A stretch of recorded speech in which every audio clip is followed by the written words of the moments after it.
ఈ కట్టడం వెనుక ఉన్న రహస్యమేంటో తెలుసా? కంప్యూటర్లు లేవు, కనీసం కాగతం మీద ప్లాన్ కూడా లేదు.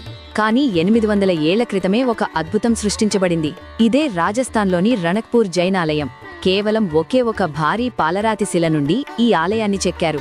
ఈ ఆలయంలో మొత్తం 1444 స్తంభాలున్నాయి. ఆశ్చర్యకరమైన విషయమేంటంటే ఈ వేల స్తంభాలలో ఏ 2 స్తంభాలు ఒకేలా ఉండవు. ప్రతి స్తంభాన్ని కేవలం కంటిచూపుతో కొలిచి చేతితోనే అద్భుతంగా చెక్కారు. సిమెంట్ లేదు, స్టీల్ లేదు, కేవలం రాళ్ల మధ్య రాపిడి, సమతుల్యత మరియు గణిత శాస్త్రంతోనే ఈ భారీ ఆలయం నిర్మించారు.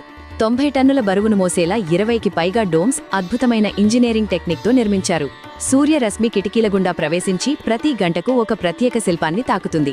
ఇది రాతిలో చెక్కబడిన ఒక సోలార్ మ్యాప్ లాంటిది. నేటి ఇంజనీర్లు పరీక్షించిన ఈ కట్టడం యొక్క అలైన్మెంట్ మిల్లీమీటర్ల తేడా కూడా లేకుండా ఖచ్చితంగా ఉందని తేలింది. ఈ అద్భుతాన్ని రాజులో లేక చక్రవర్తిలో నిర్మించలేదు. పవిత్రత కోసం నిరంతరం శ్రమించిన జైన్ సన్యాసులు మరియు కళాకారులు 50 ఏళ్లపాటు కష్టపడి దీనిని నిర్మించారు.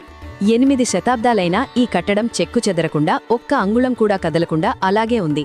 మీరు ఆధునిక మెషిన్లను నమ్ముతారా, లేక మన పూర్వీకుల అద్భుత హస్తకళను నమ్ముతారా? మీ అభిప్రాయం కమెంట్స్లో తెలియచేయండి.